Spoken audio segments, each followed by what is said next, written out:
Olá, seja bem-vindo à série O Olho de Horus. Nós estamos falando de evolução da consciência de todos os seres de uma sociedade.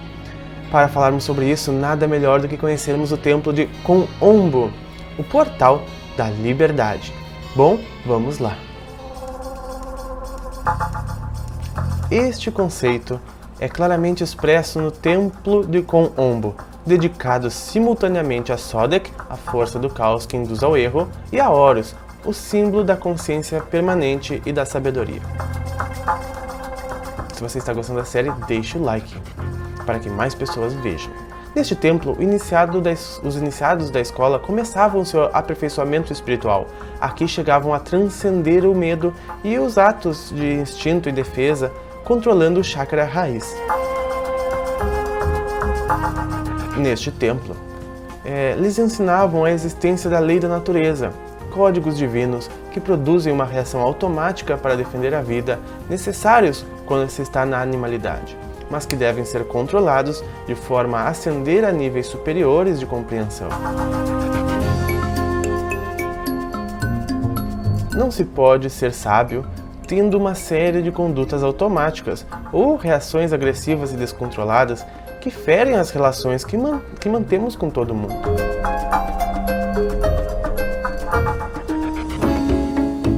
O primeiro nível de compreensão terminava quando entendiam que a vida é eterna, que a morte é uma porta no processo de reencarnações, quando controlavam as reações automáticas de agredir para defender a vida.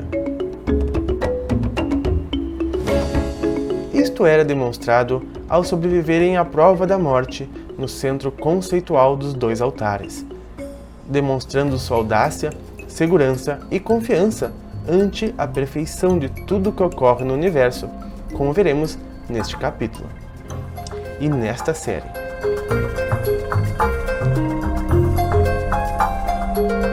O templo de Kon-Ombo era onde se agradecia pela dualidade existente no universo, a qual permite ao homem enganar-se e aprender com os resultados de suas decisões, de forma a produzir compreensão e aperfeiçoamento espiritual.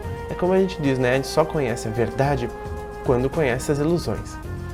Por isso estava dedicado a duas forças opostas, representada por Sodek, simbolizada por um homem com cabeça de crocodilo, e Horus, um homem com cabeça de falcão, o ignorante e o sábio, o ingênuo e o que tudo aprendeu de tanto enganar-se ao longo de 700 encarnações. Imagem ilustrativa do planeta Terra.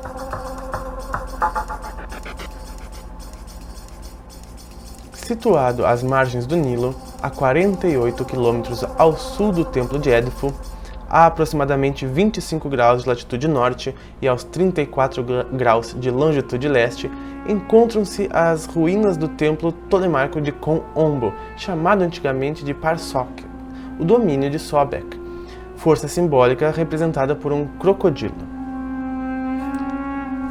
Neste lugar não existe um grande complexo como em Edfu ou em Dendera. O templo era protegido por muros elevadíssimos e o povoado estava em volta de um forte do exército imperial, onde os elefantes africanos eram treinados para a guerra. Ali, desde tempos muito remotos, ao lado do desaparecido forte, existia um templo dedicado a honrar a polaridade, a dualidade de tudo neste mundo. Durante as dinastias ptolemaicas, o templo foi reconstruído, e são suas ruínas as que chegaram até os nossos dias. Kon-Ombo estava voltada para os 43,5 sudeste, em direção à estrela Alpha Centauri, uma estrela do hemisfério sul que anunciava o surgir do Sol no equinócio de outono. Olha o mapa do templo. O templo, dividido ao meio, é dedicado por igual a Sobek e a Horus, os dois extremos do caminho do aperfeiçoamento. Sobek, o começo do caminho, a ignorância e a animalidade. Horus, o fim do mesmo, a consciência permanente e o fim do ciclo de reencarnações.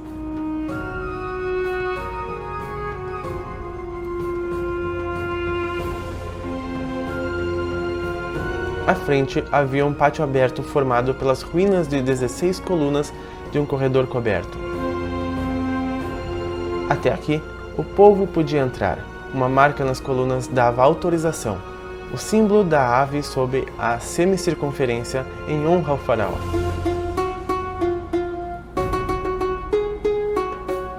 Ao fundo, vê-se uma das torres que ainda restam do muro externo. Talhados em seus muros, vemos as duas figuras simbólicas frente a frente e o faraó Ptolomeu V, que ordenou a reconstrução do templo.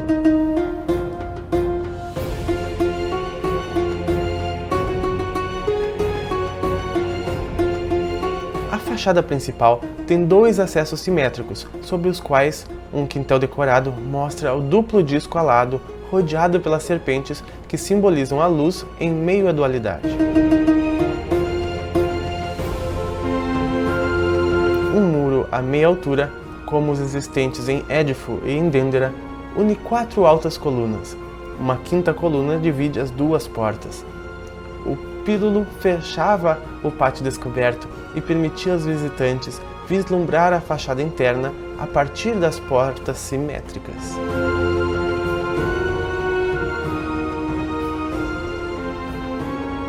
O pátio das colunas era menor do que o do templo de Édifo.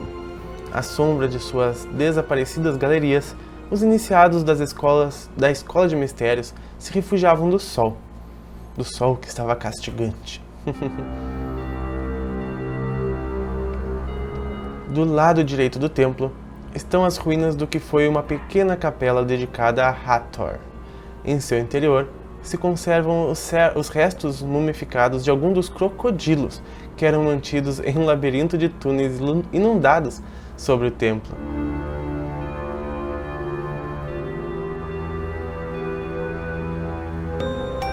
O crocodilo é um dos animais mais duros e resistentes. Sua pele é muito densa. É como o metal dos animais.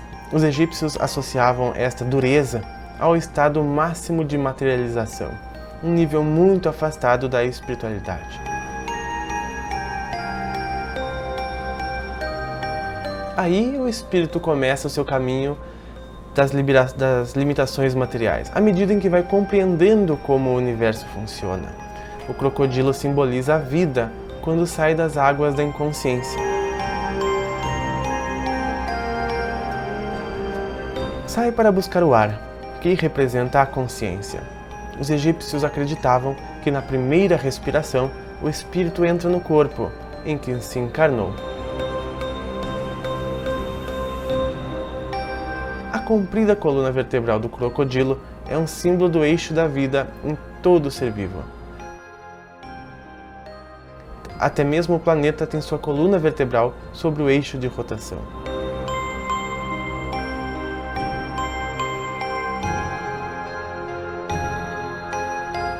E se movimenta as ondas magnéticas que protege das radiações ultravioletas em volta do planeta, permitindo o desenvolvimento da vida e a evolução da consciência. Esta ilustração está... Enfim. Sobek, o crocodilo, e Tuaret, a hipopótama, representavam um dos mapas celestiais, as estrelas circumpolares, que, situadas sobre o eixo de giro do planeta, brilham fixas por milhares de noites sobre os polos.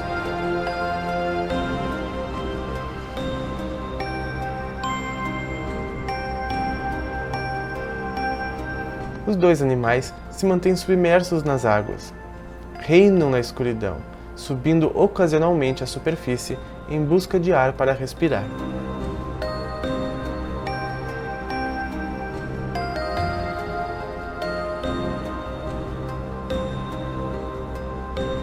As águas representavam o caos, que logo renovava a vida.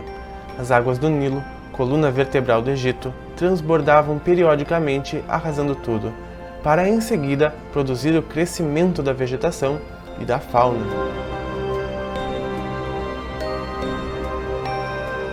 O caos desarruma as partes, permitindo que logo se organizem pelas harmonias e afinidades entre elas, que as unem momentaneamente. Desordem, caos, ordem, harmonia, ritmos que se alternam.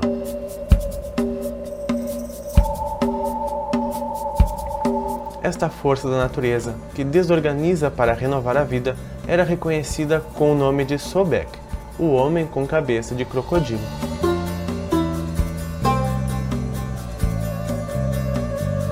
Sobek, a força que leva o homem ao materialismo, que atrasa o seu caminho evolutivo e que semeia em sua vida decisões erradas para que aprenda com seus próprios erros. Mais um capítulo muito legal. Eu espero que você tenha gostado bastante e esteja gostando dessa nova fase aqui da nossa série. Eu encontro você segunda-feira, ao vivo na Meditação Mundial às 8 horas da noite. Bom, um grande abraço para você e até lá!